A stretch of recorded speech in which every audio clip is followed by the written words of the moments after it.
Bonjour et bienvenue à tous. Aujourd'hui, épisode exceptionnel pour diminuer la charge mentale et la solitude du patron. Que vous soyez dirigeant, entrepreneur, indépendant, cadre à responsabilité, je vais vous montrer que en mieux communiquant, vous allez sensiblement jouer sur ces deux sujets qui sont hyper importants et qui nous concernent tous. Donc reste bien jusqu'à la fin de la vidéo. C'est une bombe de valeur. J'ai mis un maximum de temps à tout préparer. Il y a énormément de contenu.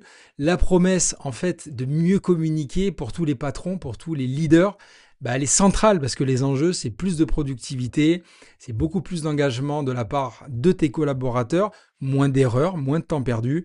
Et bien sûr, en synthèse, du coup, c'est plus de chiffre d'affaires et plus de rentabilité. Donc, les enjeux sont trop importants pour qu'on les néglige. La communication, c'est central. Ça doit faire partie de ton métier. C'est 80% de la réussite de ton organisation. Et tout ça, on va le voir maintenant. Commençons par la communication verbale et non verbale. On en a tous entendu parler et pourtant, très peu de leaders l'appliquent au quotidien alors que c'est extrêmement puissant. Albert Mehrabian, c'est un psychologue américain, il a découvert dans les années 60 que les mots qu'on utilise représentent que 7%, c'est très peu, alors que 93% c'est du non-verbal. Le non-verbal, c'est quoi? Je vous l'ai mis ici en vert, c'est tout simplement l'intonation de ma voix, les gestes, le regard. Le visuel également que je vais proposer, c'est aussi pour ça aujourd'hui, pour avoir une meilleure communication, que j'ai fait beaucoup de visuels, de dessins, il y a beaucoup de couleurs. Vous verrez qu'il y a beaucoup d'animations, c'est beaucoup plus efficace pour retenir, plus efficace pour mieux communiquer. C'est aussi les interactions que vous allez avoir avec votre auditoire, comment vous vous déplacez, comment vous utilisez votre corps pendant que vous communiquez, les expressions de votre visage. Et pour finir, quasiment le plus important, la gestion des silences. C'est exactement ce que je viens de faire. Ça permet de mettre en lumière un mot, une idée phare, importante que vous voulez mettre en avant. Le langage non verbal, il est important parce que c'est 93%, comme je vous le disais. Donc c'est une énorme majorité finalement de votre communication. Quand vous allez vouloir faire passer un message, il faut bien imaginer que les mots que vous employez n'ont quasiment pas d'importance, ou en tout cas une importance minime.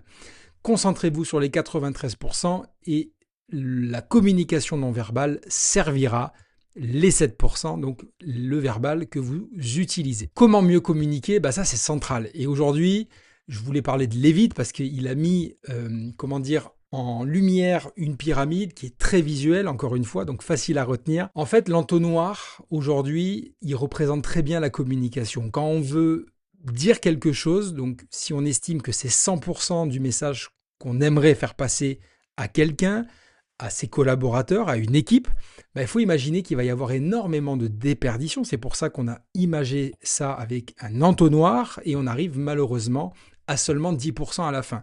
Pourquoi? Parce qu'entre ce qu'on veut dire, ce qu'on dit, ce que l'autre entend, ce qu'il comprend, ce qu'il retient et ensuite ce qu'il utilisera réellement par la suite, on a 90% de perdus.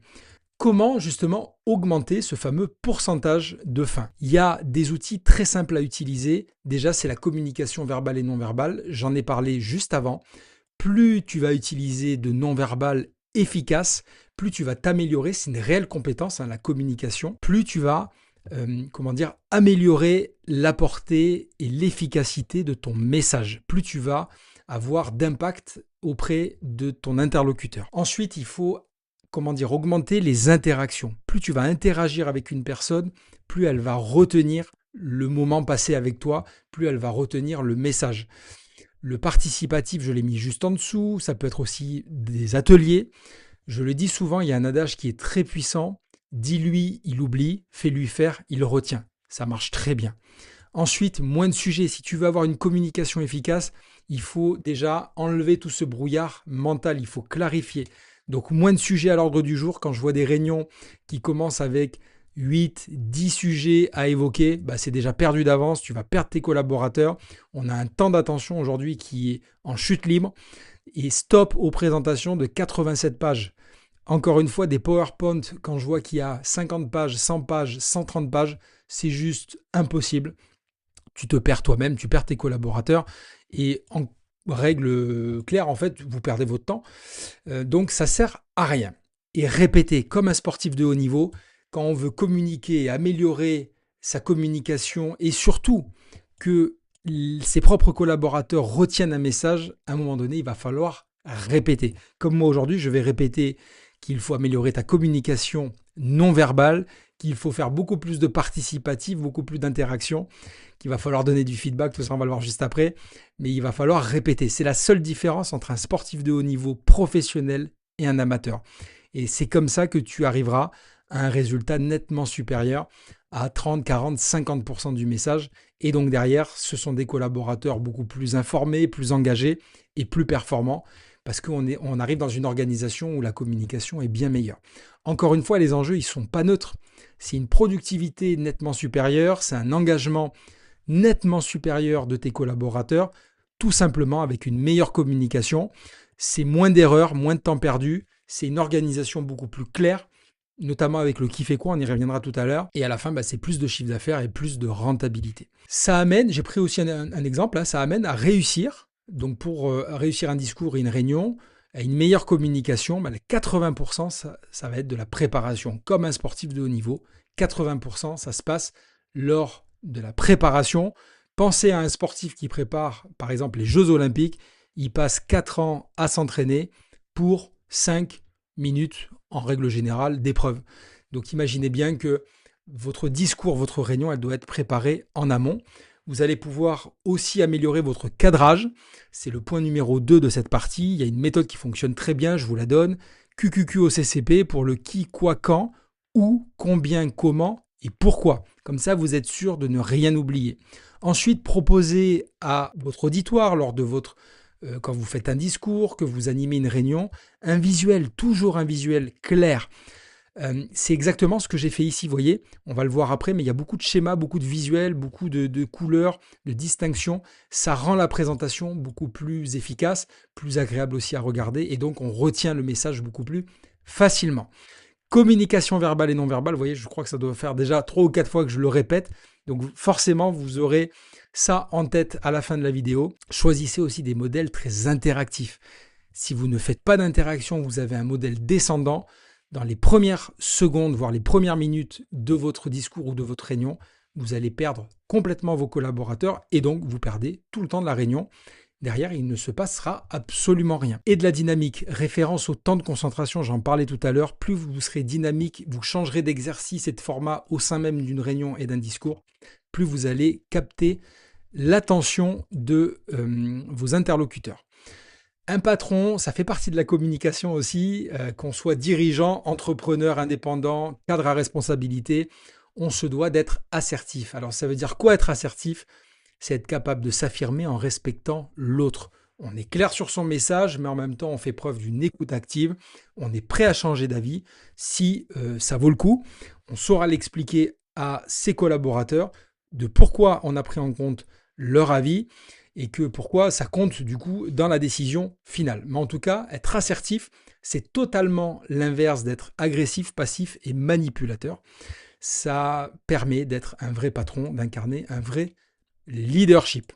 Ça, encore une fois, c'est un échantillon de ce que, par exemple, nous travaillons avec les personnes qu'on accompagne au quotidien, que tu sois dirigeant, entrepreneur, cadre à responsabilité, indépendant. On travaille énormément sur la communication, c'est 80% de la réussite de ta boîte, je peux te le garantir. C'est une productivité nettement supérieure, plus d'engagement des équipes, moins d'erreurs, plus de chiffre d'affaires et plus de rentabilité. D'ailleurs, je mettrai en description, si ça t'intéresse, que tu veux échanger avec moi, je ne mords pas, c'est sans engagement pour faire un audit rapide ensemble sur la communication au sein de ton organisation, parce que les enjeux derrière, c'est aussi de diminuer ta charge mentale et de baisser la solitude du dirigeant. Quand on parle de communication, on parle aussi de gestion de conflits. Là, on est tous concernés. Quand on a des fonctions à responsabilité avec de très forts enjeux, on doit gérer des conflits. Donc, il y a différentes phases. La phase de désaccord, elle n'est pas négative, bien au contraire. C'est une phase dans laquelle il y a encore beaucoup de communication. Ce sont juste soit des collaborateurs entre eux ou envers toi qui expriment un désaccord. Ils expriment une idée, un retour, un feedback. Donc, il faut le prendre en considération. Il faut même favoriser ces moments-là parce qu'ils sont importants. Ils servent à construire le futur. Ce qu'il faut éviter par-dessus tout, ce sont les phases de tension. Pourquoi ? Parce que là, on commence à rentrer dans le conflit. Et là, c'est qui tout double. Soit on arrive à faire en sorte de revenir dans les phases de désaccord. Il y a des outils extrêmement puissants pour ça.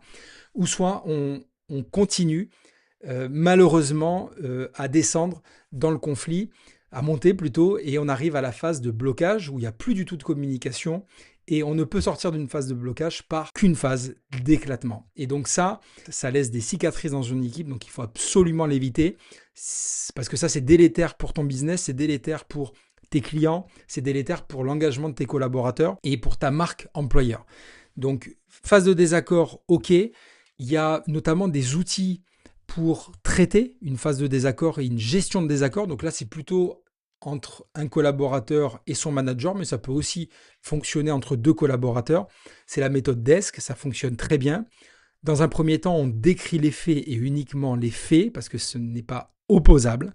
Ensuite, on exprime ses sentiments en tant que patron, en tant que leader, on a le droit.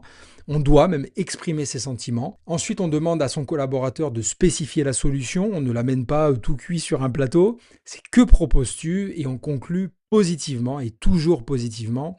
Si le collaborateur s'est engagé, qu'il a reconnu, qu'il a proposé une solution, on félicite et surtout on conclut positivement parce qu'on construit le futur ensemble. C'est un réel signe de reconnaissance.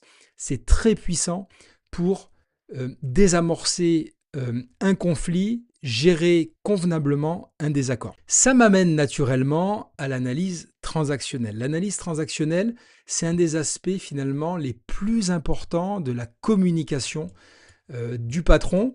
C'est ce qui va permettre de mieux se positionner, de mieux se comprendre, comment comprendre l'autre et de mieux communiquer ensemble. Encore une fois, les enjeux, ils ne sont pas neutres. Plus de productivité, beaucoup plus d'engagement, une organisation dans laquelle il y a une meilleure communication, forcément les collaborateurs sont plus engagés, sont plus heureux de venir au travail et veulent réussir réellement les tâches qu'on leur demande et veulent surtout faire en sorte que l'organisation, elle performe. C'est moins d'erreurs, plus de chiffre d'affaires, plus de rentabilité.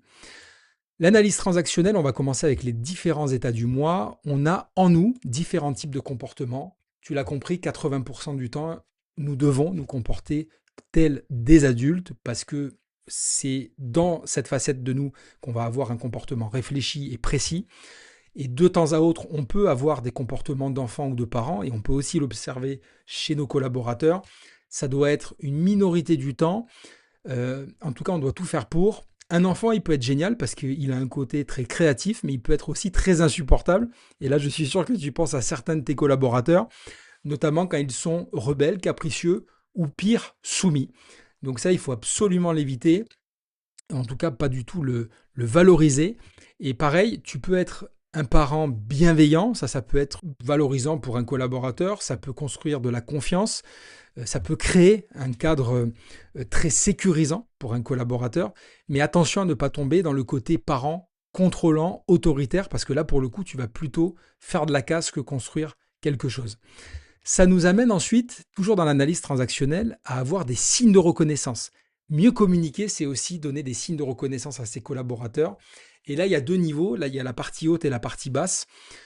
On va surtout se concentrer aujourd'hui sur la partie basse parce que la partie haute, il faut absolument l'éviter. Tout ce qui est feedback, signe de reconnaissance inconditionnelle, là, on touche à la personne. Donc, il faut être très prudent avec ça. Moi, je vais surtout parler des signaux conditionnels positifs et négatifs parce que là, on parle de faits. Encore une fois, les faits ne sont pas opposables.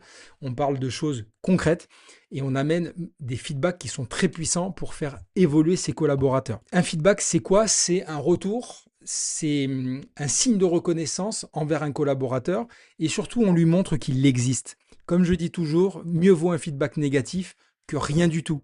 Et là, on peut faire référence à la pyramide de Maslow que beaucoup connaissent. Le troisième besoin vital qu'on a tous en tant qu'être humain, c'est d'appartenir à un groupe, c'est d'exister. Et donc finalement, quand je fais un feedback, je montre à mon collaborateur qu'il existe. Beaucoup de patrons ne donnent aucun feedback à leurs collaborateurs. C'est catastrophique sur la durée. C'est comme ça que vous allez les désengager et c'est comme ça que vous plafonnez au niveau de votre chiffre d'affaires et c'est comme ça que vous cloisonnez aussi le développement de votre entreprise. Il y a juste un ratio qu'il faut bien maîtriser quand vous faites un signe de reconnaissance et que vous donnez du feedback à votre collaborateur, c'est un rapport de 1 sur 5. vous devez absolument respecter, alors si c'est 1 pour 4, 1 pour 6, peu importe, hein, mais vous avez compris que c'est une majorité de feedback positif, conditionnel, donc sur des faits encore une fois, mais il faut bien respecter ce ratio de 1 à 5. Pourquoi? Parce que si vous avez toujours des feedbacks négatifs envers vos collaborateurs, ça va être très négatif. Ils vont toujours se dire, de toute façon, mon patron, quand il a quelque chose à me dire, c'est toujours un reproche, c'est toujours négatif, mais il est jamais là quand il faut me féliciter. Donc attention à ce ratio, et si vous respectez bien majoritairement des signaux de reconnaissance, donc des feedbacks positifs, je peux vous garantir que quand il y aura un feedback négatif qui arrivera au milieu des positifs, votre collaborateur sera beaucoup plus attentif, ça va beaucoup plus l'impacter, le marquer, et il y fera beaucoup plus attention, il le prendra beaucoup plus en considération. Donc ça sera beaucoup plus efficace pour vous. Le rôle d'un patron, on est toujours dans la communication, hein, et là on est plutôt dans la partie, dans la partie gestion du conflit. On est toujours dans un rôle de désescalade. Pourquoi? Parce qu'il n'y a que comme ça qu'on arrive dans du win-win. Il n'y a que comme ça qu'on peut se tourner vers un futur meilleur. Quand on n'est pas dans un rôle de désescalade, ou en tout cas qu'on ne la favorise pas, je peux vous garantir que tôt ou tard, c'est perdant-perdant pour tout le monde.